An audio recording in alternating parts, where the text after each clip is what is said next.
You're passed around. So my name is Eric Martindale. I'm a developer evangelist at Bitpay. I'm actually a recent addition to the team. I only joined in January. I've been involved in Bitcoin since about 2009. So if it gives you any idea of the sense and scale that I've seen over that duration, it's been pretty incredible. We just got back from the Texas Bitcoin Conference. And the Texas Bitcoin Conference, it's amazing. There's people there who are just getting into Bitcoin. And it really brings it back to home to realize that this is a growing ecosystem and things are really happening in this space.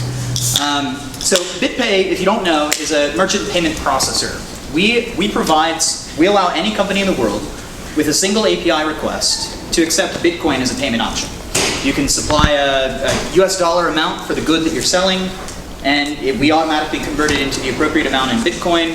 Payment is made, and you get your settlement in the US dollars without having to see or touch what Bitcoin is.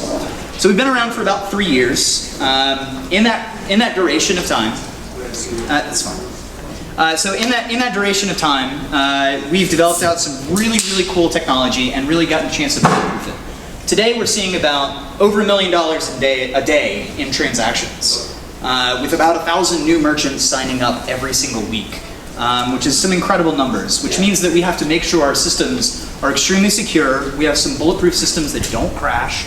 We have to make sure that our internal systems are able to handle that load. So over those 3 years, we've developed a lot of tooling on top of our JavaScript stack. So in our backend, we're using Node.js. So a lot of the tools you're going to see today are JavaScript based. The cool thing about Node.js and the JavaScript ecosystem is you get a pseudo-functional language. It's effectively an implementation of lambda calculus. Has anybody ever in here worked with lambda calculus? Awesome. So if you're familiar with Haskell and Erlang, you're dealing with functions and operations that you're passing around. We get to operate not only there on the server side, but then pass that down to the client side and execute not identical code, but very similar code.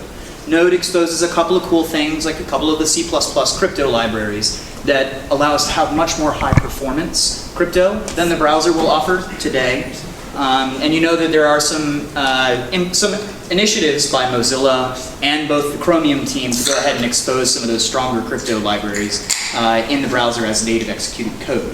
V8 has been fantastic, which is a VM to compile JavaScript down into very well accelerated code on the CPU itself, was really the foundational cornerstone for Node.js.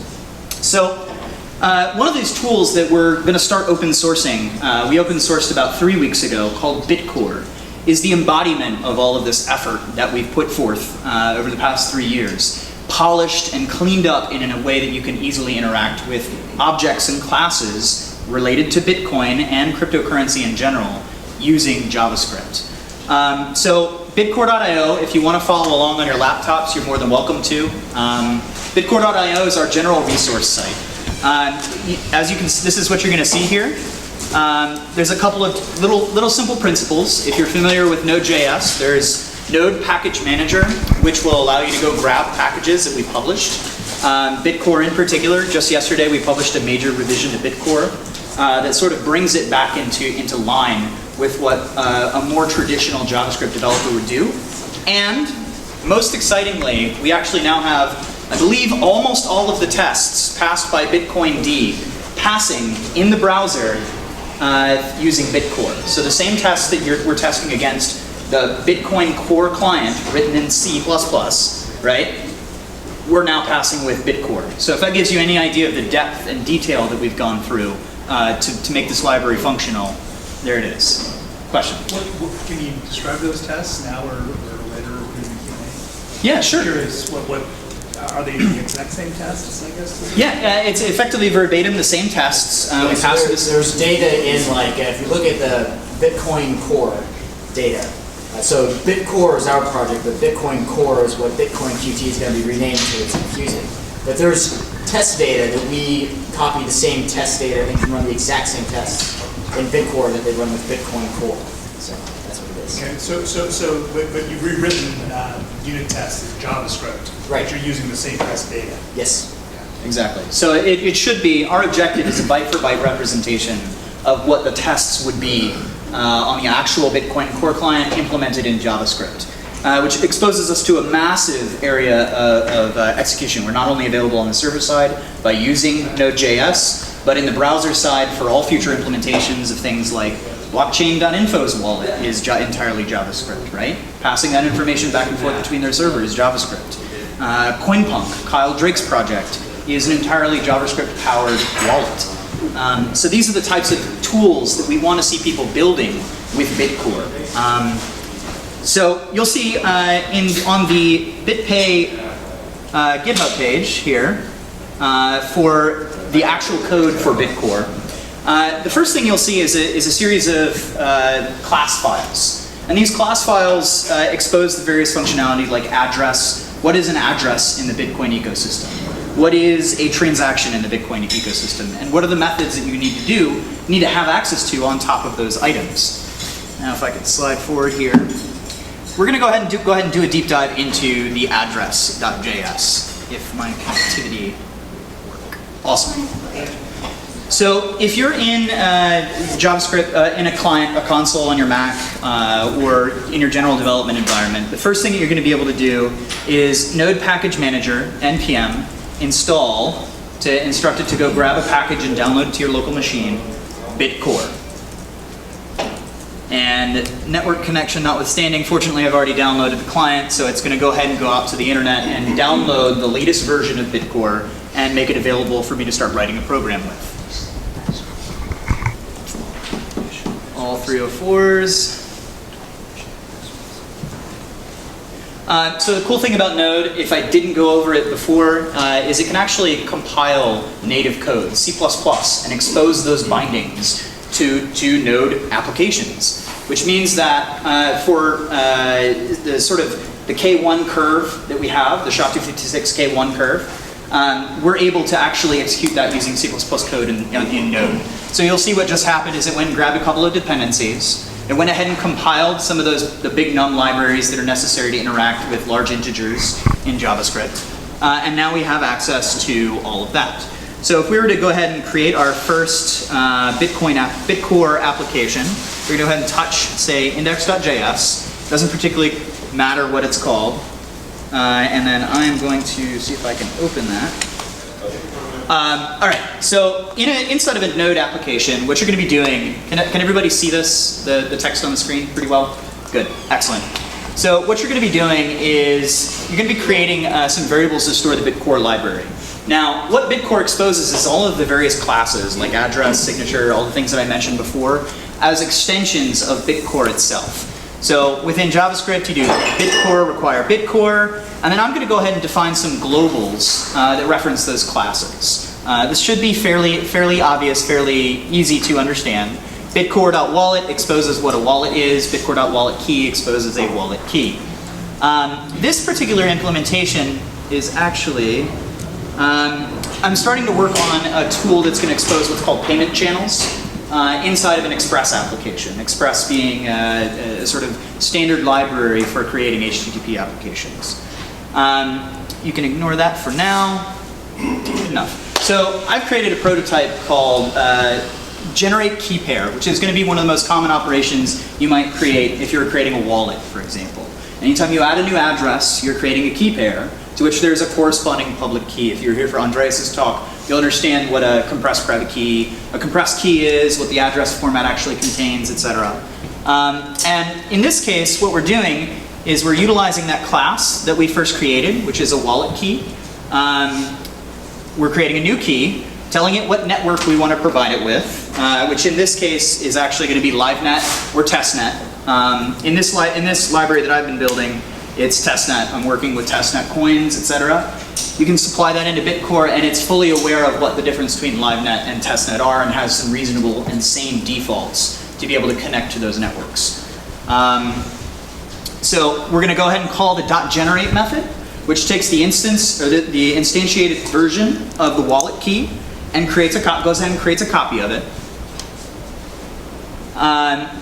We're going to go ahead and call the store object function on top of the new wallet key, which is going to give us an object that references what the public and private keys, they're actually referenced as buffers, are, that we can then subsequently store into a wallet, which if you looked above, there is also a wallet class that we can store keys in, and a wallet is effectively an aggregation of the various sets of public and private key pairs and corresponding addresses. Our mission with Bitcore is to make it as simple as that. You don't have to understand the fundamentals of the signatures. You don't have to understand necessarily what a public and private key pair is and how it relates to a public address in the Bitcoin network. We want to provide these very simple methods that expose and allow you to start interacting with them at a higher conceptual level. Any questions so far on how Bitcore is exposing these objects to you? Awesome. So in this case, we're creating channels, and payment channels is basically a 3-transaction model where you create a refund transaction, you create an initial transaction that makes a full payment, you make a refund transaction that issues full refund, and then you create a middle transaction that is updated over time, right? That allows you to negotiate without having to broadcast many transactions a rate for a service. Say an internet service provider might be able to charge on a per gigabyte basis. I'm going to charge 0.1 Bitcoin, right? So every time you use a gigabyte of data, you don't have to broadcast a new transaction. Perhaps even better at a kilobyte level where you would have many of these updates that need to be executed, right? You would want to update that transaction and then finally broadcast what the result is. How much of that data did I actually use? So in this is called a payment channel. And a payment channel, I'm going to need to generate a key pair for it. For each new interaction with such a proposed ISP, we're going to need to open a new channel and then allow the client to authorize to us what that transaction actually is.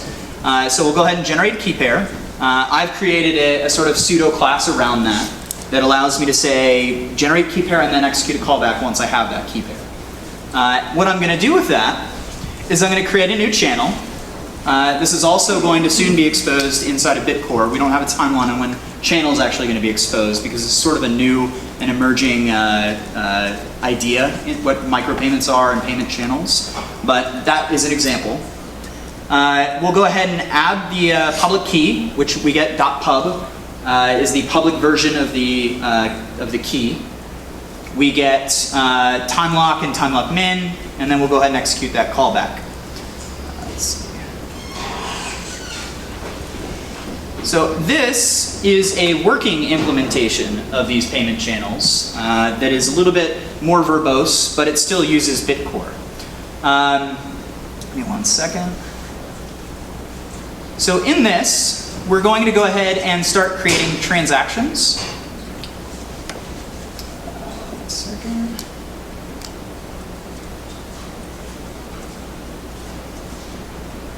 Right.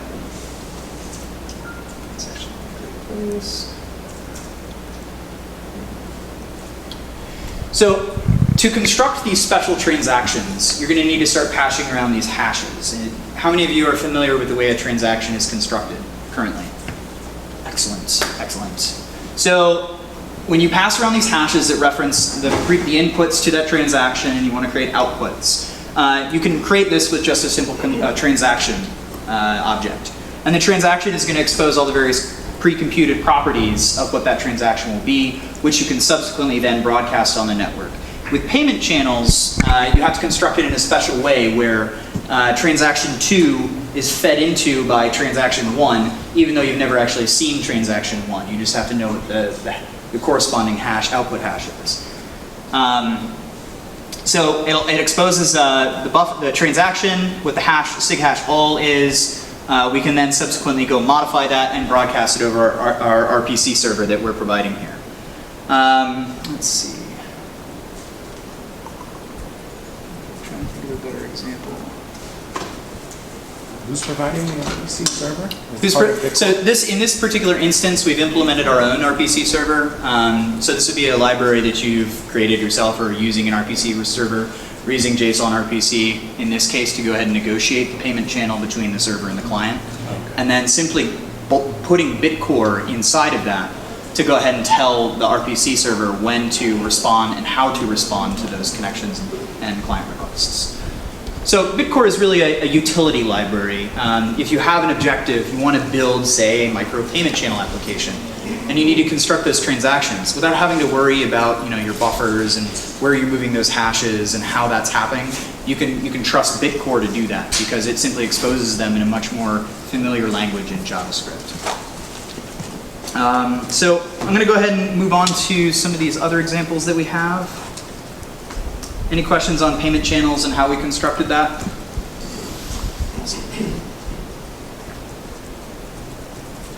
What is a payment channel? Payment channel is a way for a client to interact with a service provider in a sort of a multi-transactional way. So you're going to charge for service per kilowatt hour or per kilobyte of data, but you don't want to broadcast across the network every time that small thing has happened. It's a way to negotiate an open channel to that person. The exchange of value happens over the duration of that time based on the use of a service.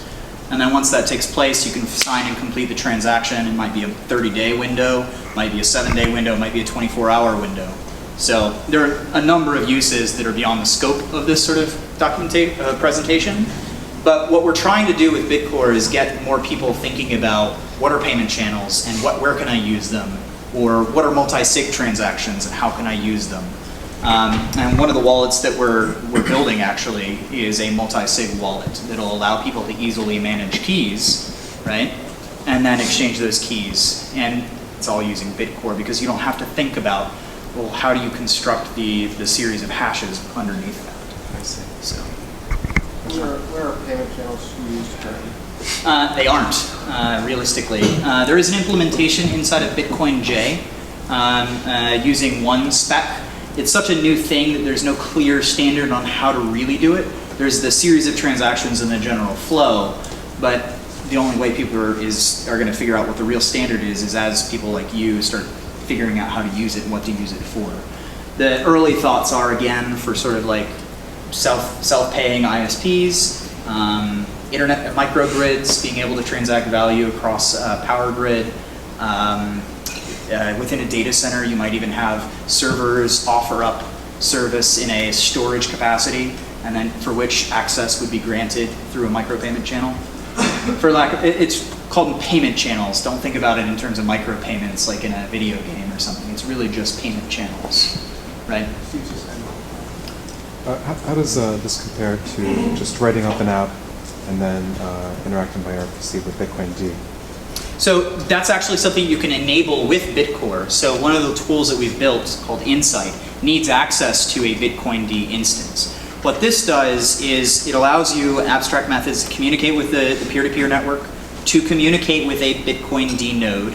It is not a full node though. You can build a full node with it if you wanted to, but this is simply a JavaScript, an exposure in JavaScript, all of the various classes and methods that you would need to build a full client. So it's so that you don't have to have your own node, essentially? Correct. Okay. To do some of the simpler things, right, like creating and signing transactions, or accepting a connection from someone who needs service to your API or something. But you wouldn't run this in the browser, only on the server with Node?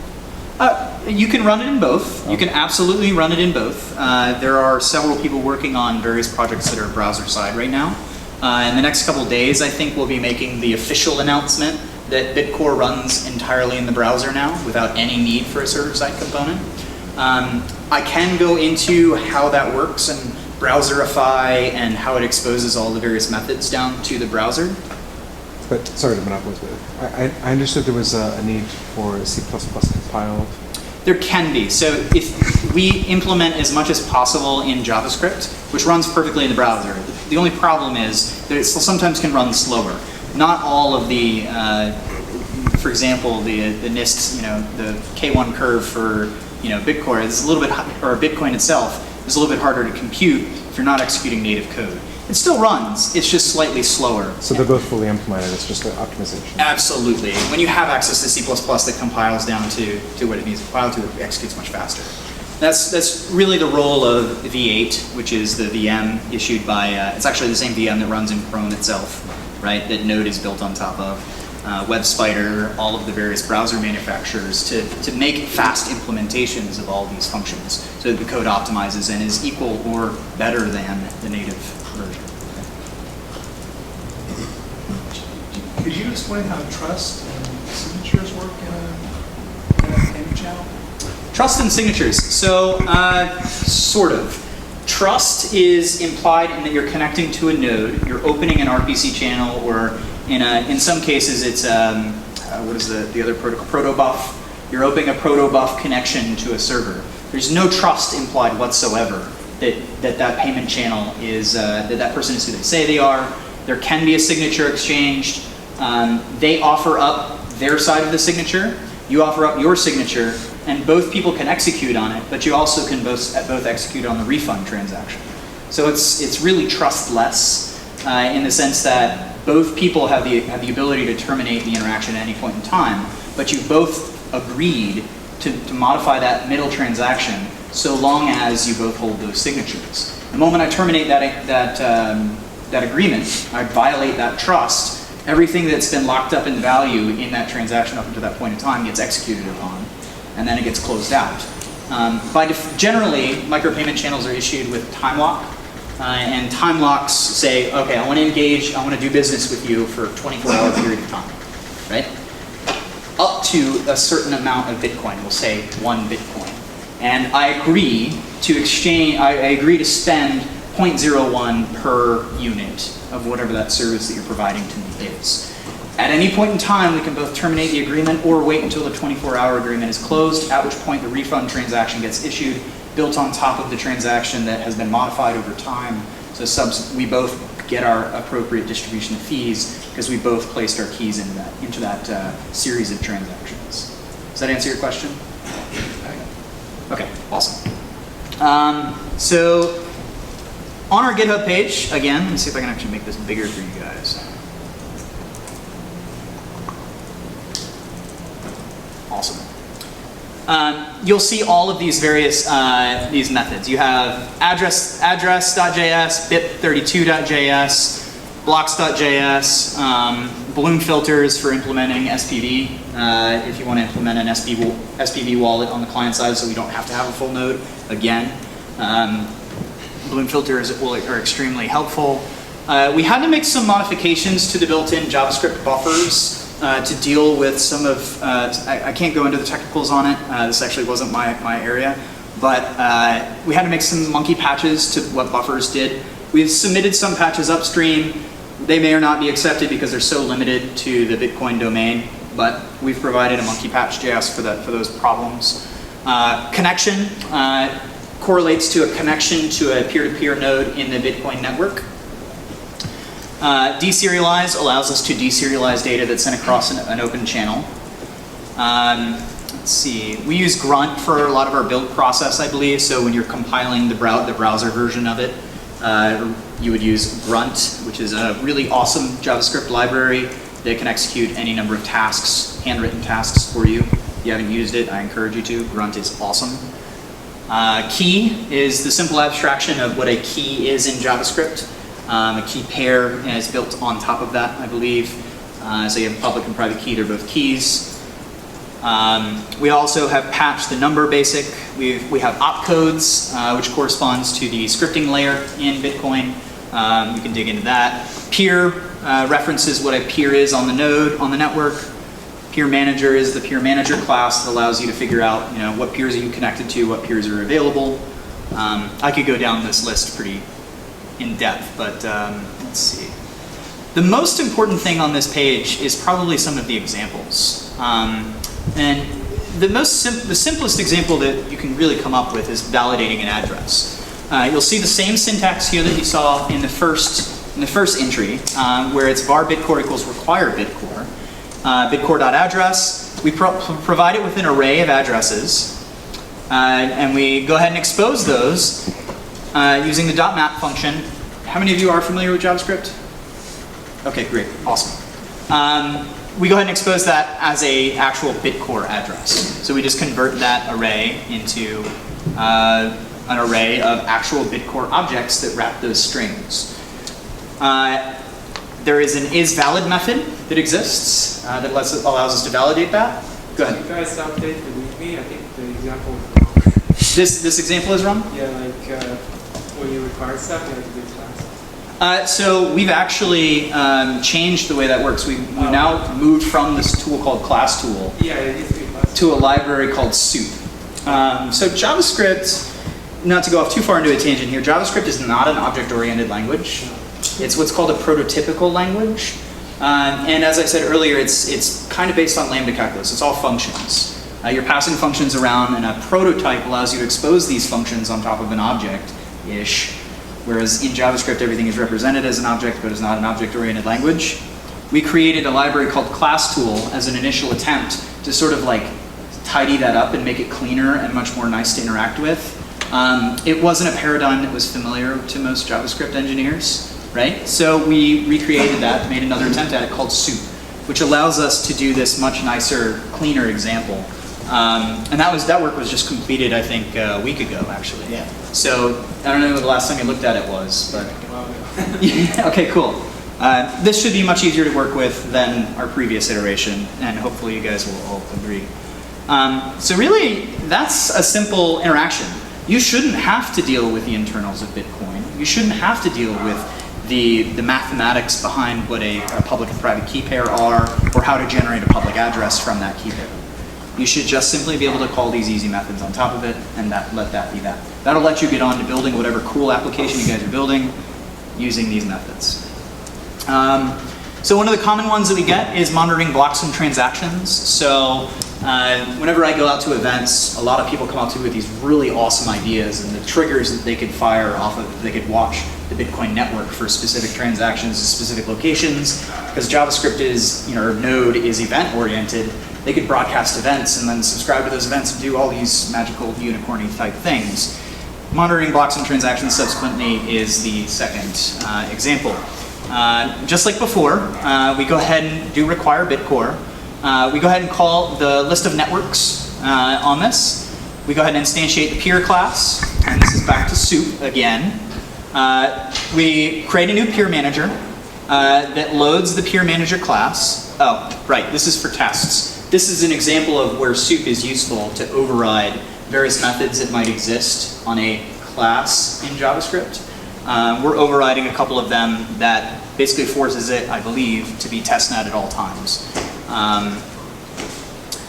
We'll go ahead and create a couple functions that will prove to us that we've seen the events.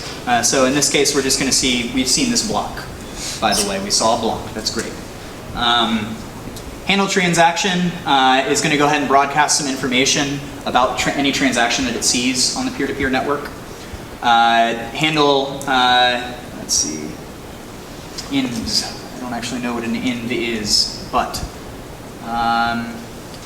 to go ahead and do that, we'll go ahead and connect. We'll create a new peer manager class, which you saw before we extended to always be on testnet. Create a new peer on that peer manager. And when we that'll go ahead and make it broadcast. It'll broadcast its existence on the network just like a normal Bitcoin client will. And then the other nodes will begin to connect to it, and then you'll be able to start receiving information across that channel. Peer manager has one method called start, because you might want to configure it initially before you start looking for events. You might want to have an instance of it in memory that's ready, like a cold start, so that you can start it when you're ready. Your application is actually booted up. So you can dive into the individual files to actually see all the various methods that exist on them. Any questions on that particular example? Okay, awesome. Back to your question, consuming a Bitcoin D actual RPC client, you can do that. What it does is the Bitcoin D manages the download of the blocks just fine, stores them on disk just fine, synchronizes the data great, and validates that it's actually good data. We trust Bitcoin D for that in a lot of our cases. We're working towards getting to a point where we can build a full node in JavaScript using this. But for the time being, for example, Insight, which is a really cool tool, if you guys haven't seen it, I'll show it to you here in a minute. It's basically a blockchain explorer built entirely on Bitcore.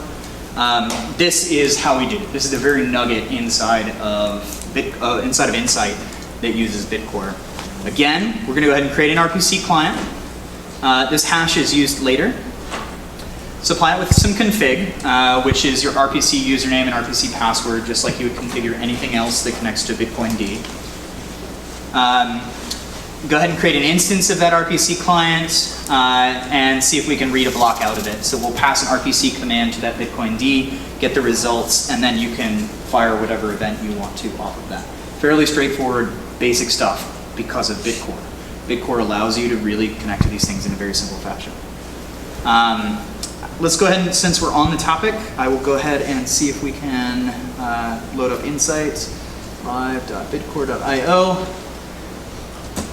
So this is a Angular application that is using this Bitcore on the server side. It exposes this Angular application to the client side, which, if I recall correctly, also has Bitcore on the client side in Insight to basically validate the stuff that's coming over the wire a second time, just to make sure nobody's screwing with your data or anything like that. You can browse and interact with the blocks that are coming across the network. So for example, this is the most recent block, 29.1104. Are we really up that high now? Isn't that it? It's crazy. It's mind-boggling. Our current Bitcoin D node has 80 peer connections to it, so we can see that just using the RPC calls. The summary, all of this stuff is exposed by Bitcore. We're just rendering it up in a nice clean format in an Angular app in the browser at this point. So you should be able to easily see how you could build a client-side wallet with this. You could build a multi-sig tool. If you can access the RPC client, you can create wallets and attach new keys to them and attach them to the user ID in your system because you're using Node or some other arbitrary language. You can easily see how you can build something like this. Check it out if you have time. It's live.bitcore.io for the live net and test.bitcore.io for the test net. So that gives you an example of that. This is one of the questions that we get pretty commonly, is how do you actually go ahead and create and sign a transaction and broadcast it over the peer-to-peer network? This is useful inside of that payment channel tool that I'm creating to basically open those payment channels. You need to specially construct a few transactions. You see your typical setup. Go ahead and require Bitcore. Set up the network's transaction address and what a script is. Load a peer manager. Creating a transaction, you pass it the transaction in, the hash, and you pass it the address and the amount, TX in, some extra data, the buffer. Let's see, we'll go ahead and create a buffer, pass it to a hex at this point, assign the values that we assigned in our transaction in, right? Reverse that, hexadecimal it, create a buffer from it. Let's see. Go ahead and create a new address. Okay. Create a public key hash out. So we'll go ahead and take the input hash and from the public key, the hash of the public key, and then get the out hash from it, basically, and create that transaction. So this return new transaction from our TX object that we built from all these specially constructed things that we passed into this transaction.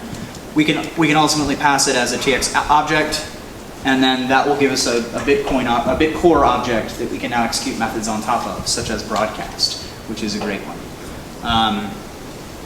PR manager, again, this is the same type of code that you saw before, where on a connection, we'll go ahead and get the active connection. If we have a proper connection at this point, go ahead and send the connection, send transaction, and then create transaction, which is back up here, which goes ahead and executes all of this code. So this is the code to create the transaction. So there's still a little bit of thing. If you're constructing a transaction yourself and manually, you still have to actually pass in the hashes, know what the address is, know what the value is, and where it's going, what the inputs are, and where do you want the outputs to go. But it makes it a little bit easier to interact with than having to push buffers around yourself, at least. So parsing a script. This is useful for when you have the pay-to-script hashes inside of a transaction, or you have more complex things. You just want to evaluate those scripts and create ops on top of them. Again, this is a series of ops, transaction pub key hash, script hash. What do we want to do with them? And you can attach and bind the new address to those things. So when you read that operation, you can go and execute the corresponding series of operations that need to take place for the validation of that. So here's a multi-sig, TX multi-sig, in which case we grab all the chunks of the captured script. For each chunk, create an address.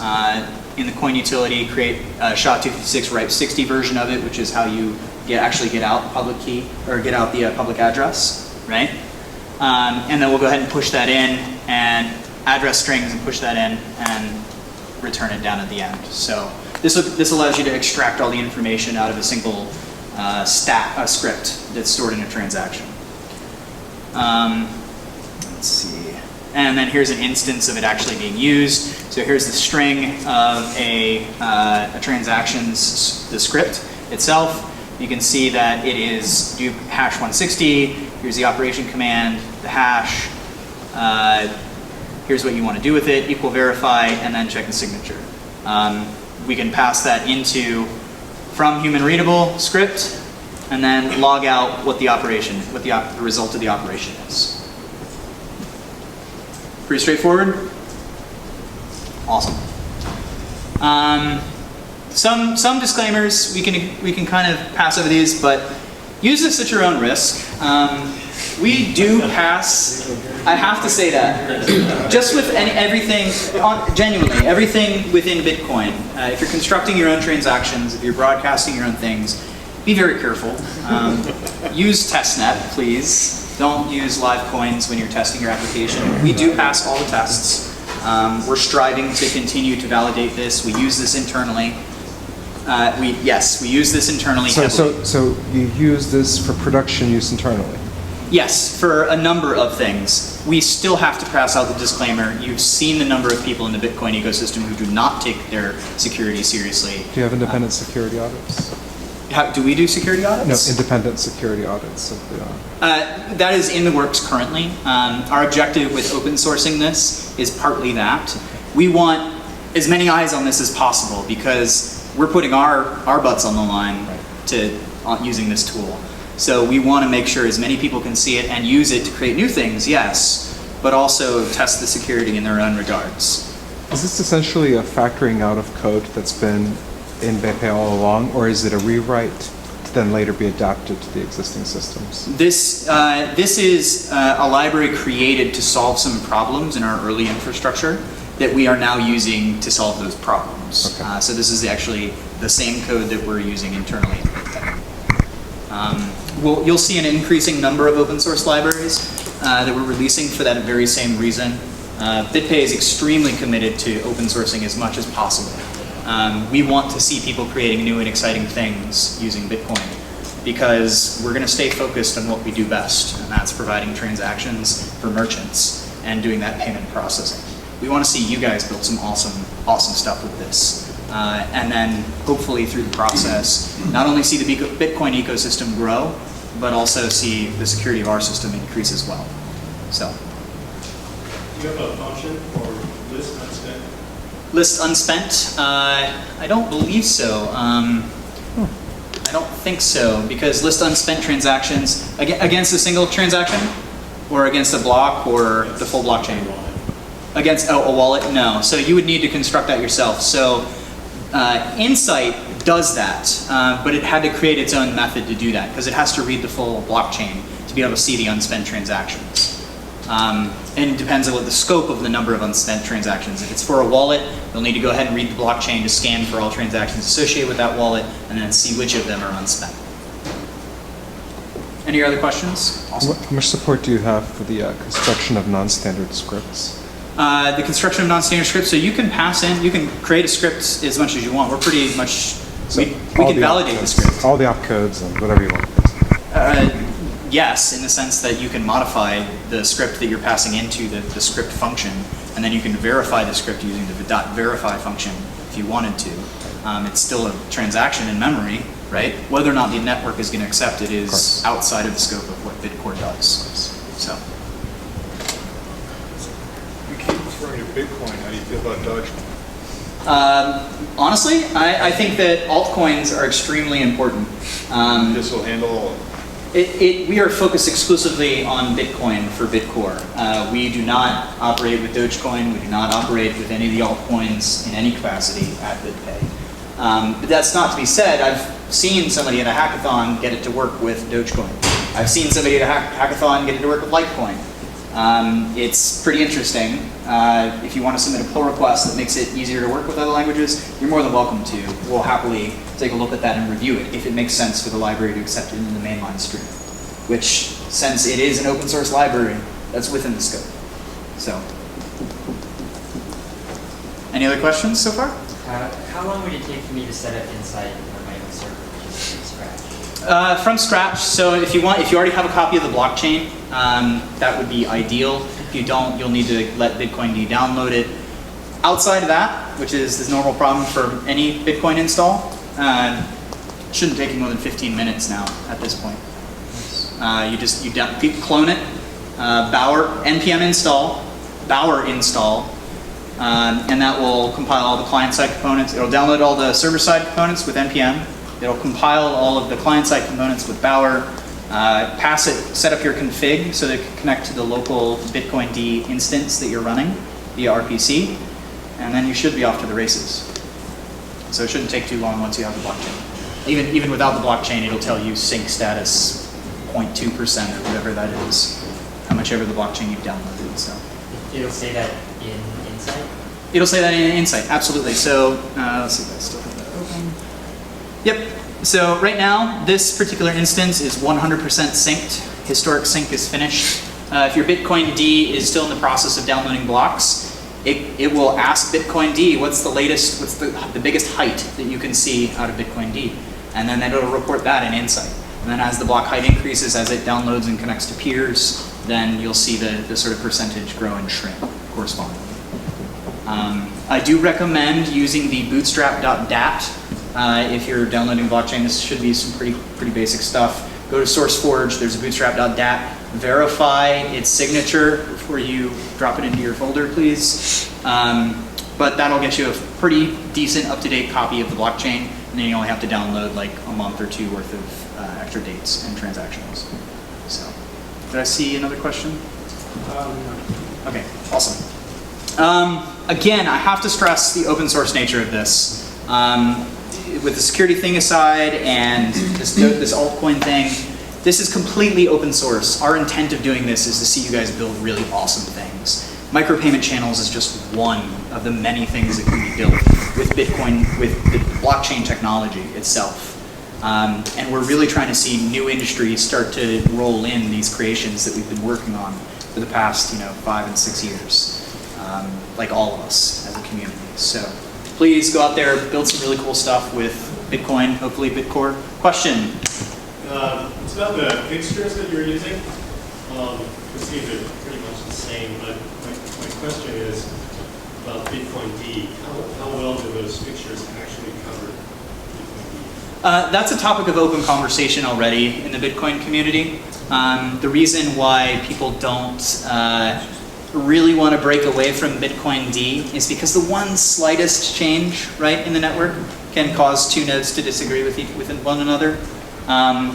Everyone as a group is working on increasing the coverage of those fixtures. We are also trying to increase coverage from the Bitcore's perspective, as well as having our own internal team focusing on Bitcoin Core. So, I mean, fixtures are one thing, but there's also tests. Correct. Which don't necessarily rely on fixtures. No, right. We have our own set of tests as well internally. There's, I think, already been some discussion about publishing those back. I know, if you know, Jeff Garzik is one of our team members. He's also working on tests for the Bitcoin Core network.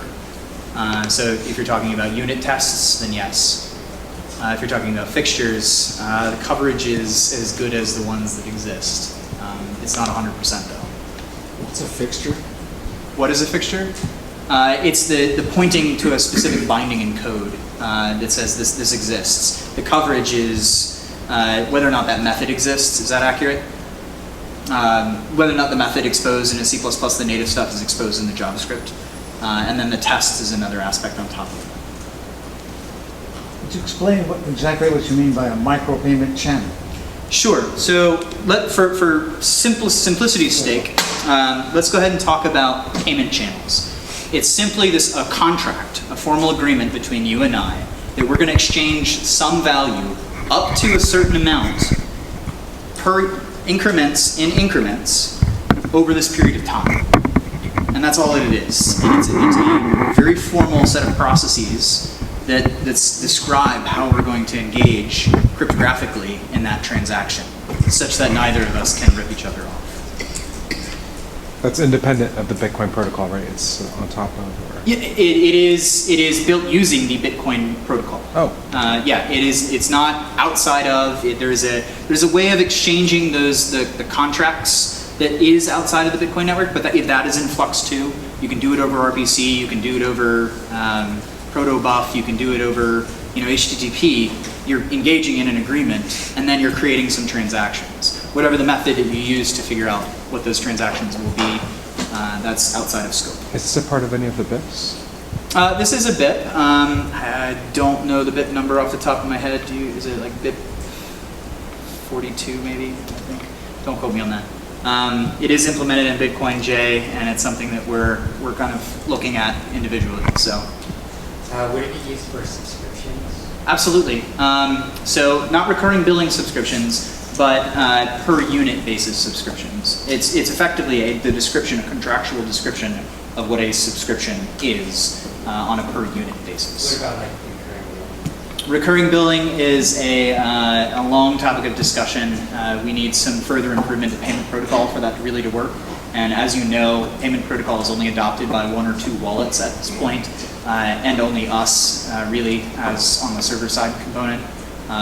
We need to see further adoption and validation of payment protocol so we can start improving on it and adding things like recurring billing. Wait, you guys support payment protocol?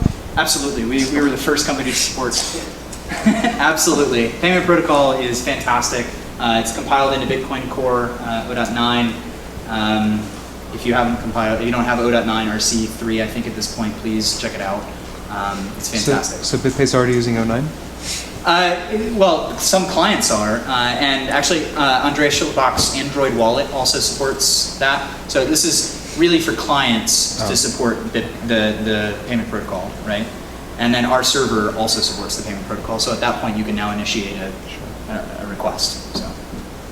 Where does the crypto for the JS come from? Is it Sure. background? Or? Absolutely. So in Node, it exists as one of the native underlying C++ libraries. So it's full speed, full enhancement, full tests. It's the same crypto library that pretty much everyone else uses for that same curve, right? So it's the same curve. In the browser, I believe we have a JS crypto library that exposes the same curves and same SHA-256 algorithms and functions that expose that. And if I recall correctly, it's actually compiled from the C++ with some minor fixes. So there's some cross-compiling of code. You can compile C++ code into JavaScript and then execute the JavaScript in memory. It's slower, that caveat aside. It does work and allows you to translate. I don't know if you've seen Epic's Citadel demo. They basically took the Unreal gaming engine written in C++ and compiled it to JavaScript and are now running it in the browser at 60 frames per second. So if there's any doubt as to JavaScript's performance, I will let that speak for itself. Enough said. Yeah. When are we going to see a Bitcore open source wallet? That's a great question. There's several in the works, not only by a few people outside of Bitpay, but also very importantly for us as well. We have a multi-sig tool that's built using Bitcore. To call it a wallet would be a stretch. We're not focused on user experience at Bitpay, but we have a need for these internal tools. So we've gone ahead and created those. On our GitHub page, you can actually see the projects that we've created. This tool is called Cosigned, and it is useful in creating multi-sig transactions. And Here it's hot. It is. It's pretty cool. Right, Ryan? So In addition to Bitcore, we've got a number of tools built using Bitcore, like this multi-sig tool. Check out our GitHub page. I strongly encourage you guys to do so. There's some really cool projects on there that we just haven't publicized yet. But they're on there. Dig through them, check them out, and submit some pull requests, and go build some awesome shit. All right? Awesome. More questions? Sorry, I had one last question about, I think you guys are doing payroll processing too, right? Yeah, that's not a secret. It's not a secret. Your guys can go request that your employers pay you in Bitcoin. A large percentage of our company actually gets paid 100% in Bitcoin. Now, for legal reasons, our salaries are still set using the US dollar, and for that reason, our API also allows the companies trying to do payroll to set the prices in the US dollar, and then they'll automatically run and calculate what the exchange rate is and pay out to each of the corresponding Bitcoin addresses in Bitcoin. So if you want to receive Bitcoin payouts for your payroll, go ahead and request that your employer implement it on top of our payment, on top of our payroll API. Does it just take the stamp price of your payday? We do not use the Bitstamp prices exclusively. We have something called the Bitcoin Best Bid Bitcoin, BBB, that we use to get you the best market price flat out across all of these supported exchanges. So we'll go ahead and give you the best supported rate at that moment when that is executed on. It's the same thing we use for our invoices, and then that's the exchange rate you get. How many exchanges is that? I can't disclose that because we do that. We sort of operate that in flux at various times. So Bitcoin Best Bid is Bitpay's own service? Yes, correct.